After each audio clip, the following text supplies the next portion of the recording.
ओम नमो भगवते वासुदेवाय। श्री राम जय राम जय जय राम। श्री राम जय राम जय जय राम।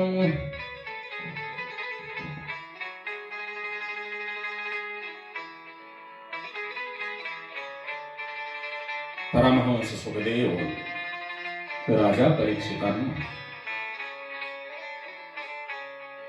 श्रीकृष्णांच्या यादव कुळाचा नाश कसा झाला हे परीक्षितांना सांगत असून श्रीकृष्णांनी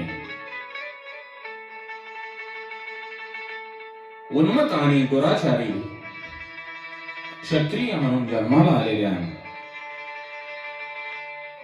राक्षसी व्रतींच्या अनेक जीवांचा नाश केला। भूमीवर होणारा अन्याय संपवून न्यायाचे राज्य स्थापन केले आणि धर्माची पुन्हा स्थापना केली। पण पृथ्वीवर नारायणांचे राज्य स्थापन होत असतानाच यादव कुळामध्ये मात्र उन्मत्तपणा वाढला होता। त्या उन्मत्तपणामुळे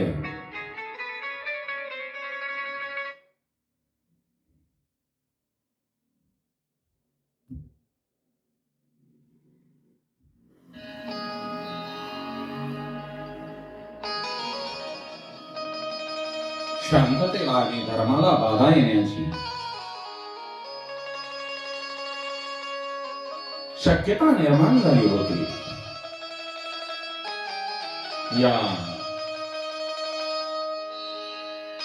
यादव कुळांचा आपसात लढून नाश कसा होईल याचा विचार त्यावेळी श्रीकृष्णांनी केला आणि मग त्याने सर्व ऋषी मुनींना द्वारकेमधून पिंडारक क्षेत्रामध्ये जाण्यामध्ये सांगितले। सर्व ऋषी मुनींना विनंती केली, हे मुनिवर, आता आपण या द्वारकेमध्ये राहू नका, पिंडारक क्षेत्री जाऊन आपण निवास करा। यदुवंशातील तरुणांचा उन्मत्तपणा मागे पुढे त्यांच्या वंशाला कसा कारणीभूत ठरतो हे सुखदेवांनी परीक्षितांना सांगितले। एकदा काही यादव खेळत खेळत पिंडारक क्षेत्रामध्ये आले। योगेश्वर श्रीकृष्णांच्या सांगण्यावरून द्वारका सोडून तिथे राहण्यासाठी आलेले ऋषीमुनी आपापल्या नित्य कर्मामध्ये निमग्न होते। यादव तरुणांनी त्या ऋषींची चेष्टा करण्याचे ठरवतात। त्यांनी सांबारा स्त्री वेशामध्ये ऋषी समोर नेले आणि त्यांना सांगितले की हे मुनिवर, ही सुंदरी गर्भवती आहे, आपण सर्वज्ञ आहात, या तरुणीला पुत्र होईल की पुत्री? तेव्हा यादव तरुणांनी केलेली चेष्टा पाहून ऋषी सात्विक संतापाने उद्गारले, मूर्खांनो, ही जी आमच्या समोर तुम्ही तरुणी उभी केलेली आहे ती मुसळाचा जन्म घेईल आणि त्याच मुसळामुळे यादव कुळाचा नाश होईल। ऋषींचे हे उद्गार ऐकून उन्मत्त तरुण गर्भगळीत झाले। त्यांना आपण केलेला कृत्याचा पश्चाताप होतो। ते ऋषींची वारंवार क्षमा मागू लागतात, पण ऋषींनी त्यांना क्षमा केलेली नाही। घाबरलेल्या त्या सामान्य स्त्रीचा वेश काढला तर त्याच्या पोटाशी मुसळ बांधलेले होते। आता मात्र त्यांना भीती वाटू लागली की आपण केलेली चेष्टा ही आपल्या अंगाशी आलेली आहे। ते त्यांच्या लक्षात आल्यानंतर ते आपले आजोबा उग्रसेन महाराजाकडे जातात आणि त्यांना घडलेला सर्व प्रकार सांगतात.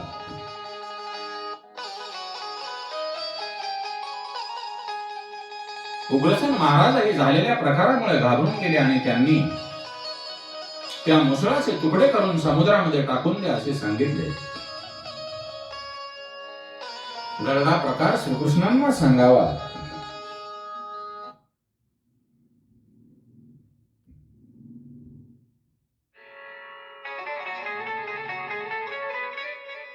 असेही कोणाला वाटले नाही. त्यांनी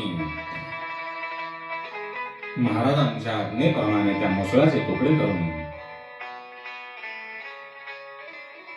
समुद्रामध्ये टाकून दिलेले आहेत.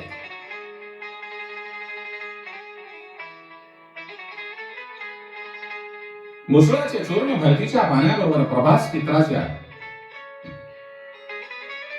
जे मुसळाचे जे बारीक कण होते ते भरतीच्या पाण्याबरोबर प्रभास तीर्थाच्या किनाऱ्यावर आले आणि त्या चूर्णाच्या प्रत्येक कणाचे बी होऊन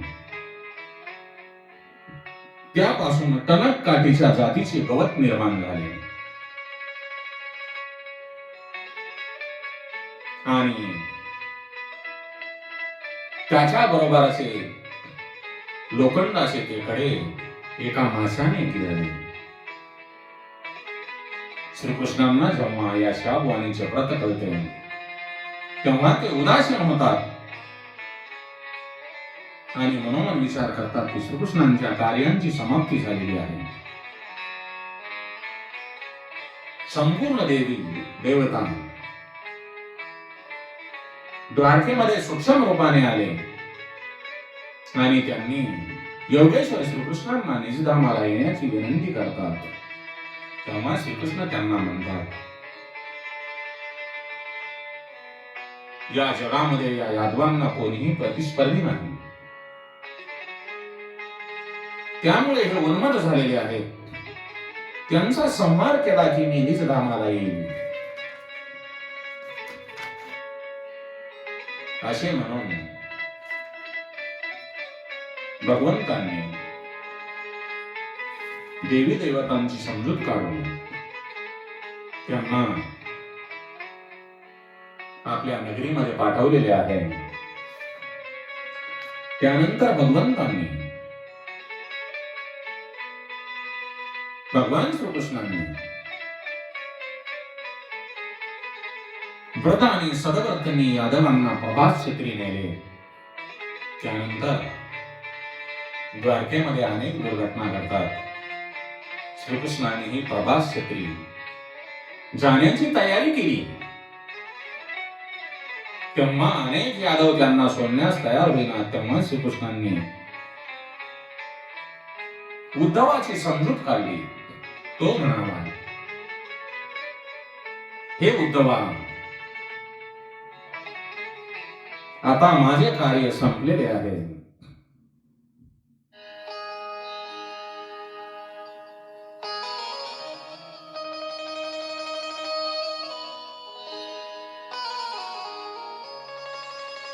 बलराम दादा आणि मी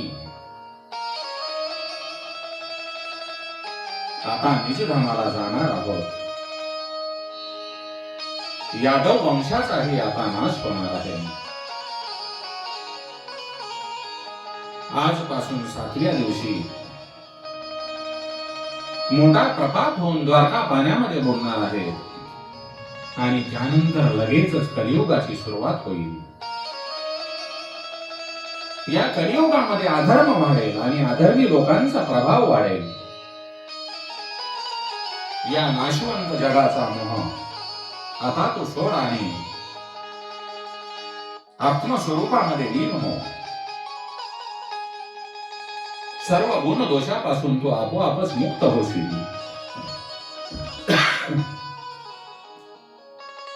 श्रीकृष्णांचे ते प्रेमाने भरलेले शब्द ऐकून उद्धव रोमांचित होतो. कारण देवांचा देव भगवान श्रीकृष्ण आता आपल्याला सोडून जाणार आहेत. उद्धव एकदम आश्चर्यचकित होऊन भगवानच्या श्रीकृष्णांना त्या चरणांना मिठी मारतो आणि तो म्हणतो, हे परमेश्वरा, हे श्रीकृष्णा, मला आता तुम्ही पूर्ण तत्वज्ञान सांगा आणि माझा उद्धार करा. त्यावेळी श्रीकृष्णांनी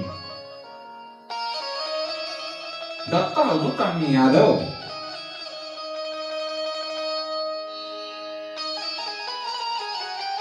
यदुराजाला केलेला उपदेश उद्धवाला सांगितला आणि श्रीकृष्ण म्हणतात, उद्धव, श्री गुरुदेव दत्त अवधूतांनी या जगातील प्राण्यापासून आणि जड वस्तूपासून कसा बोध घेतला आहे हे मी तुला सांगतो.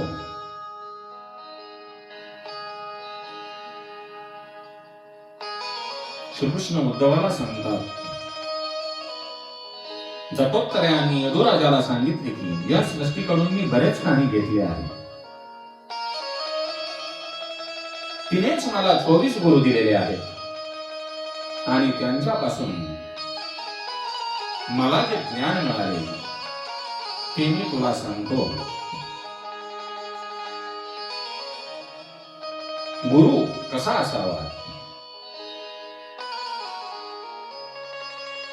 मी हा पृथ्वीकडून सहन करायला आणि क्षमा करायला शिकलो. या सृष्टीमध्ये संचार करणाऱ्या वायूकडून मी समबुद्धीने राहायला शिकलो. सुगंध आणि दुर्गंध यांचे वहन करणारा हा वायू स्वतः मात्र उदासीन असतो. या पृथ्वी तलावर वाहणाऱ्या पाण्याने मला शांत आणि संतुष्ट असावे हे शिकवले आहे.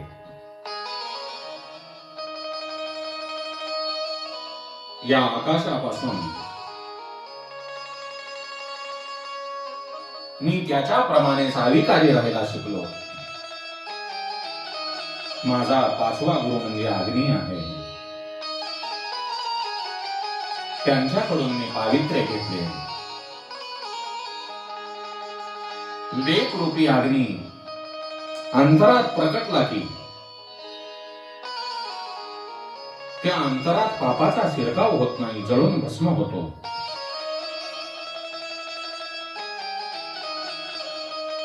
माझा 6वा गुरु चंद्र आहे.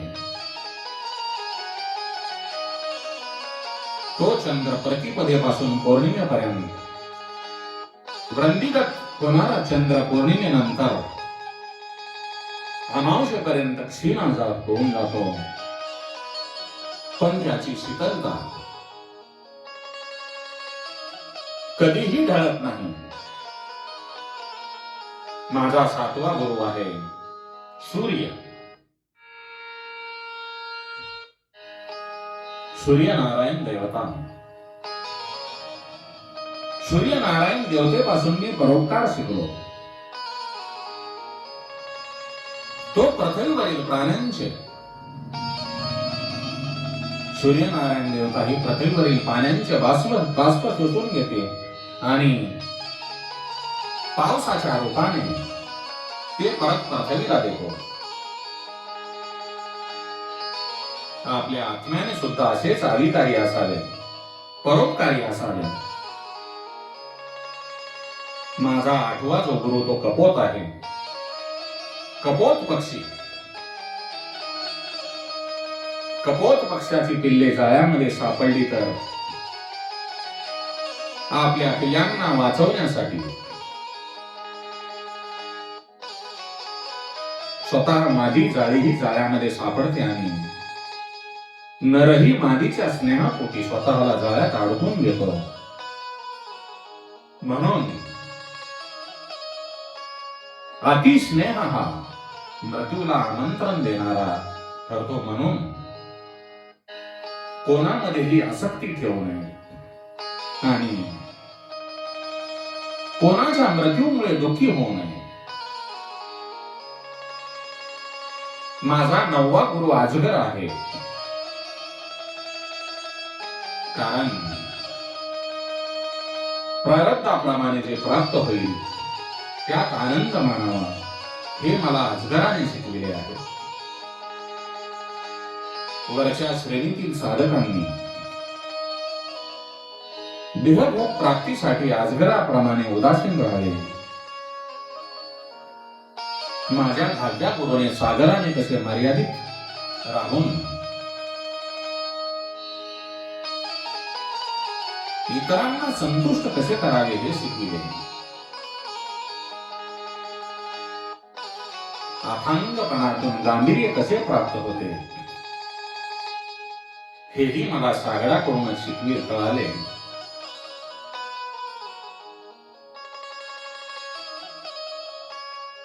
ज्योतीवर झेप घेऊन आत्मार्पण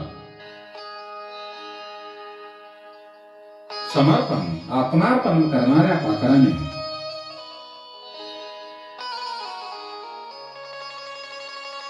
जो पतंग आहे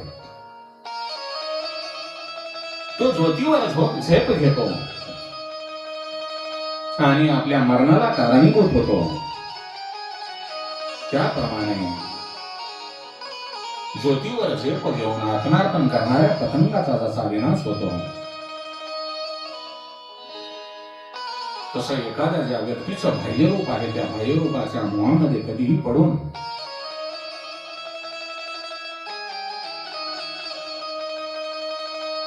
आपले नुकसान करून घेऊ नकोस.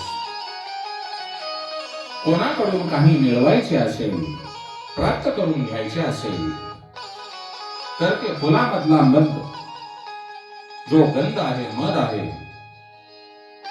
मिळवणाऱ्या भ्रमराप्रमाणे मिळवावे. कोणालाही न दुखावता हळुवारपणे. मधमाशा मधांच्या पोळ्यामध्ये मध साठवितात पण तो मध दुसरेच कोणीतरी घेऊन जातो. त्यामुळे संग्रह किती व कसा करावा आणि तो का करावा, का करू नये याचे ज्ञान मला मधमाशांनी दिले आहे.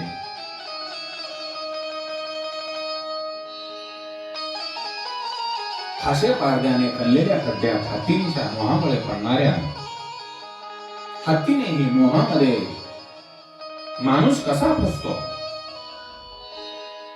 याचे मला ज्ञान दिले. संगीत आणि नृत्य याचा मोह हरणाला कसा अडकवतो हे संगीतावर लुब्ध होणाऱ्या हरणाने मला शिकविले आहे. आमिषाच्या मोहाने प्राण गमिणारा मासा पाहून मला ज्ञान मिळाले आपल्या जिभेवर ताबा ठेवण्याचे. धनाच्या आशेने रात्रभर जागरण करणारी वेश्या धन न मिळाल्यामुळे ती निराश होते आणि त्यामधून तिच्या मनामध्ये वैराग्य उत्पन्न होते. हे पाहून माझ्या मनामध्ये लक्षात आले की धनाची आराधना करण्याऐवजी परमेश्वराची आराधना करण्यातच आपला वेळ प्रत्येक जीवाने व्यतीत करावा, कारण तेच आपल्यासाठी हितकर ठरणार आहे. मांसाचा तुकडा तोंडात धरून उडणाऱ्या पक्षाच्या मागे दुसरा एक पक्षी लागतो आणि पहिला पक्षी जेव्हा आपल्या तोंडातील मांस टाकून घेतो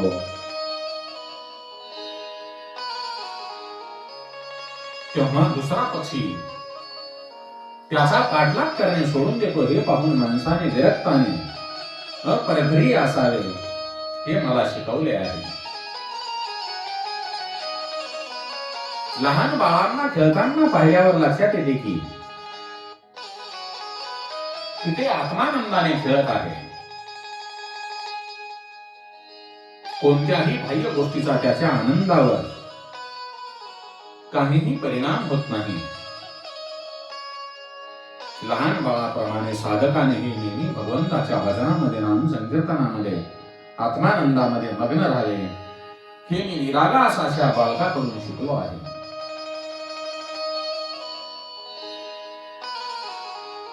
स्त्रीच्या हातामध्ये अनेक बांगड्या असतील तर त्याचा आवाज येतो.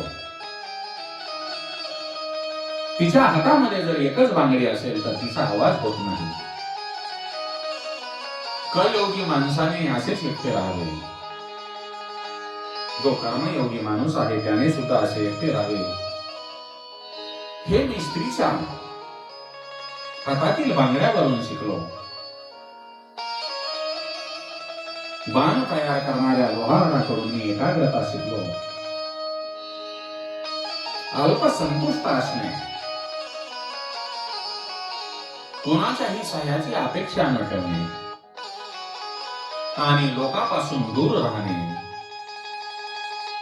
या गोष्टी मी सर्पापासून शिकलो.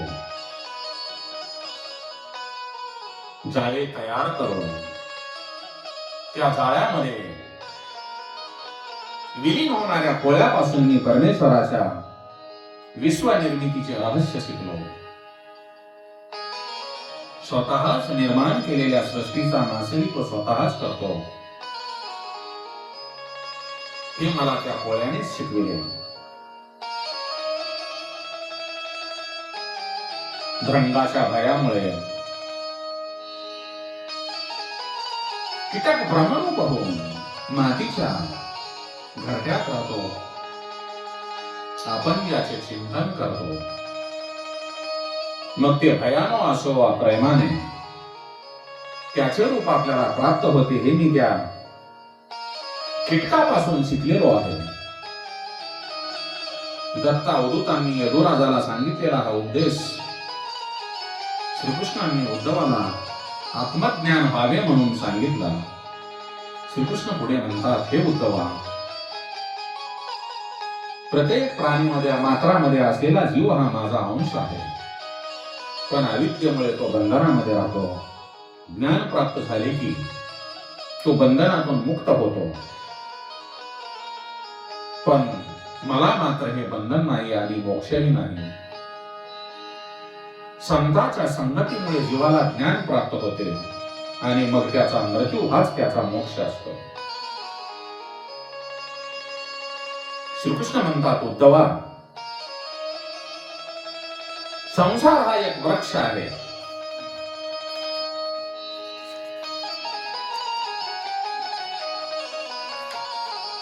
संसार हा एक वृक्ष असून या वृक्षाची पाप आणि पुण्य अशा दोन प्रकारची बीजे आहेत आणि वासना ही त्या वृक्षांची मुळे असतात. सत्व, रज आणि तम हे तिरहून त्या वृक्षाचे खोड आहेत आणि मन हे त्या वृक्षांच्या फांद्या आहेत आणि विषय हा त्या वृक्षांचा रस असतो. सुख आणि दुःख त्या वृक्षाची फळे आहेत. मन जेव्हा विषयामध्ये जाते तेव्हा दुःख होते आणि परमेश्वरात म्हणजे माझ्या ठाई स्थिर केले तर परमश्रेष्ठ अशा सुखाची प्राप्ती होते.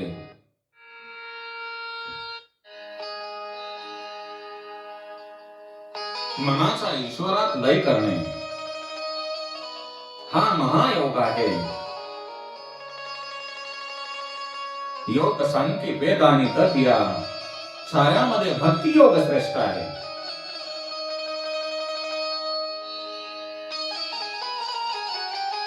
मला प्राप्त करण्याचा सर्वात सामर्थ्यवान मार्ग म्हणजे भक्ती मार्ग आहे.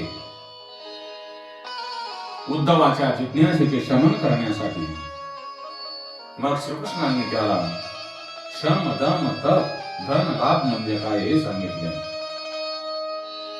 पंडित आणि मूर्ख, धनवान आणि दरिद्री यांच्यातला फरकही सांगितला. श्रीकृष्ण उद्धवाला सांगतात, दम कुठल्याही जीवाशी द्रोह न करणे म्हणजे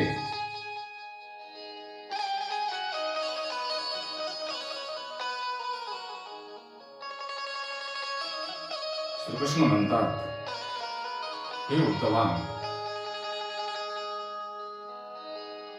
बुद्धीला माझ्यामध्ये स्थिर करणे म्हणजे श्रम.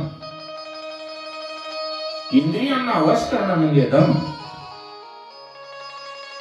कोणत्याही जीवाशी द्रोह न करणे म्हणजे दान. देहाचा त्याग करणे म्हणजे तप. स्वभाव जिंकणे म्हणजे शौर्य. धर्माने वागणे म्हणजेच धन मिळविणे. बंधन आणि मोक्ष यांच्यातील फरक ज्याला ठाऊक आहे, माहिती आहे, तो पंडित. आणि देहामध्ये अहमबुद्धी, मीपणा, गर्व जो राखतो तो मूर्ख. आणि जो संतुष्ट राहतो तो धनवान असतो. आणि जो असंतुष्ट राहतो तो दरिद्री असतो. उद्धवा, या जगामध्ये, या सृष्टीमध्ये मनुष्य जन्म प्राप्त होणे दुर्लभ आहे. बुद्धिमान मनुष्य विवेकाने आणि आत्मानुसंधानाने या संसाराच्या फेऱ्यातून मुक्त होऊ शकतो. गुरु कृपेने आणि भक्तीने हे साध्य करता येते. भक्तीमुळे सर्व संशयाचे निरसन होते. आणि मग भक्ती मार्गावर कसे चालायचे हे आपल्याला आपला गुरु शिकवतो.